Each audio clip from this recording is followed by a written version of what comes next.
It's not just a financial story, it's a matter of the real resources that Russia is able to bring to the front. And this raises the prospect that Russia will start to order a more general mobilization, compel people to fight rather than to pay them to fight. And that will be a moment of truth for Russia domestically. This is The Times at One with Andrew Neil. Russian forces launched a wave of deadly missile and drone attacks on Kyiv and other Ukrainian cities in the early hours of this morning, killing at least 18, injuring over 80. It can be seen as retaliation for increasingly effective Ukraine drone strikes on Russian oil refineries and military installations, including arms factories. Ukraine has even managed to destroy Moscow's main refinery, even though the capital has some of the strongest air defenses in the world.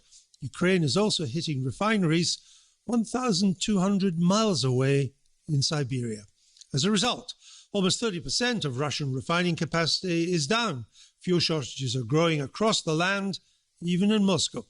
Russia hasn't just banned the export of gasoline and jet fuel, with perhaps a diesel ban to follow. It's even starting to import fuel for the first time in decades.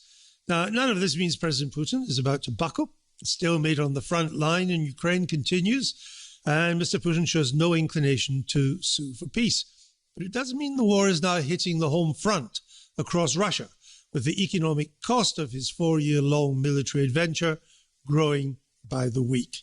Let's speak to Nigel Gould-Davies, a senior fellow for Russia and Eurasia at the International Institute for Strategic Studies.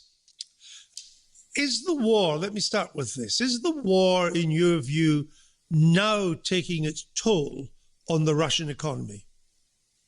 Unquestionably. I go further and say it's a combination of major war and major sanctions, which, like two blades of a pair of scissors, are in complementary ways cutting in to Russia's economy and its capacity to continue to sustain this war.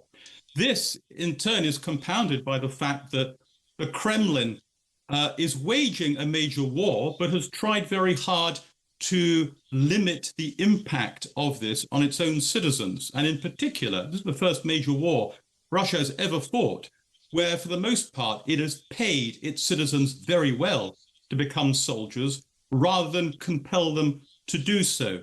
That means that it has to pay vast, life-changing sums to soldiers and their families. That makes the war very, very expensive for Russia. But there are growing signs, too, that this voluntary recruitment effort is beginning to fail now. Recruitment down around 20% compared to last year. So it's not just a financial story, it's a matter of the real resources that Russia is able to bring to the front. And this raises the prospect that Russia will start to order a more general mobilization, compel people to fight rather than to pay them to fight. And that will be a moment of truth for Russia domestically. Indeed it will, if it has to go down that road, which it may well do. I understand that. But let me put this point to you. Hasn't the Russian economy proved to be more resilient than many commentators had thought? I mean, you talk about the cost, but Russia still runs a fiscal deficit as a share of GDP, which is smaller than most West European democracies. Its national debt is only 14% of GDP. Real wages have risen 22% since the invasion in February 2022. Unemployment is near zero. Disposable income is up 48%. Retail sales are up 28%. I think some European economies would love to have these figures. I'm not sure they'd like to be in the major war that Russia is increasingly losing that is part of that story. So let's unpack those numbers and see what's going on underneath them, because a lot of numbers are thrown around. What's really important is what they mean. You're absolutely right to say that there was too much commentary early in the war that sanctions in particular would have an immediate and devastating impact. That story is very oversold. In fact, in major wars, this is true of all of the economies in the Second World War, economies actually grow. Germany, for example, reached its sort of peak GDP during the Second World War in 1944, despite very, very severe bombing. So growth alone isn't an indicator of resilience or success. The really interesting point is how brief Russia's sugar rush of military spending fueled growth was. The economy now is, and certainly all the non-military parts, are in recession now. You talk about the deficit. It's true it's low by European standards, but that deficit has to be financed. Russia is cut off from international capital markets. That means it has to twist the arms of its own domestic banks to force them to lend. As a consequence of that, Russia has one of the highest real interest rates in the world. That is doing real damage. As for the labor market, well, one way to put that, as you did, is that there is full employment. I think the better way is to say that Russia is facing the most severe labor shortage in its history. That's partly a consequence of the 1.3 million people killed or wounded at the front, partly a consequence of the several hundred thousand people that have fled the war. Russia faces a real and serious labor shortage, and yes, that's driving up wages. The consequence of that is that wage growth far exceeds productivity. That means, in turn, very high inflation, which is keeping up the interest rates. Russians do not now feel that life is getting better. All the best economic minds in Russia are very, very worried about the future. And they in particular include Elvira Nabiullina, the very knowledgeable and experienced head of the central bank, who has disappeared from public view for the past 3 weeks. So if you look underneath the surface froth of numbers to what they mean, there is no dispute whatsoever. The Russian economy is in deep trouble and it's getting worse. Well, we've already seen reports, too, of fuel shortages, even in places like Moscow, which tends to be insulated from the worst on this.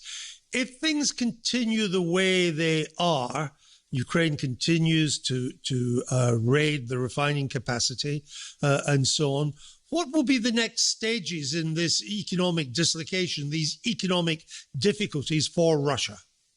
Yes, this is a really interesting question, because the point about fuel is that very, very large, anyone with a car becomes aware of this. And again, the Russian state has done everything it can to try to insulate its own citizens from the consequences of the war.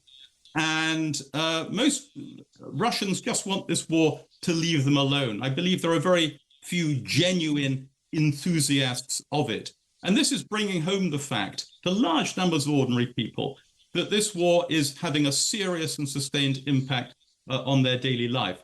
Now, we're starting to see signs of rationing across the country. In extraordinary fact, think about this, Russia is one of the largest producers and exporters of oil in the world, and yet it faces these increasingly severe domestic shortages. That, incidentally, has implications for Russia's war machine as well as its civilian economy. So this is a rather effective case of Western legal sanctions plus the so-called long-range sanctions, as Ukraine calls them, of its own destructive attacks on the refinery infrastructure. The larger question is what political and social effects this has. At what point a critical mass of the elite and the population begin to reach the conclusion that the present course of things is not only unsustainable, but deeply harmful for the future of the country.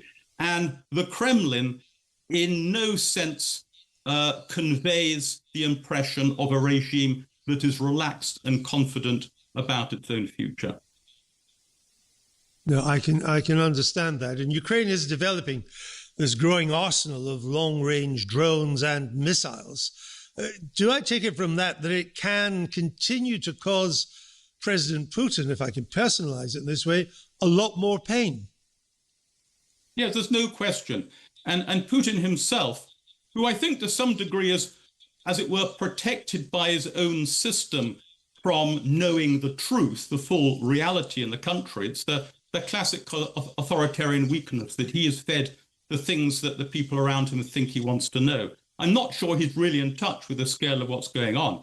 But even he has increasingly acknowledged the growing problems that Ukraine's long-range strikes in particular are causing for him.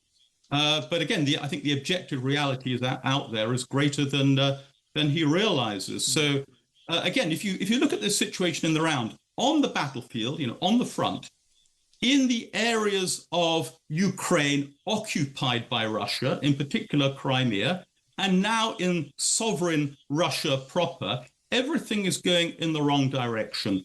Russia is facing growing difficulties. And I just come back to this point. It seems to me more likely than not over the next few months, certainly the next year, that if Russia is to continue its war effort, it will have to compel rather than pay citizens to fight. And then really all bets are off about the nature of the resistance and anxiety that will provoke on a wide scale, that will compound the anxiety already created by these oil shortages. Fascinating. We need to keep an eye on this. We've rather taken our eye off the Ukrainian ball, but I think it's time to get it right back on. I did think it was significant that Mr. Putin himself came on to say that things were difficult, things were becoming painful. I thought that was a significant intervention that he did that. Nigel Gould-Davies, we'll leave it there, but thank you for marking our card on that.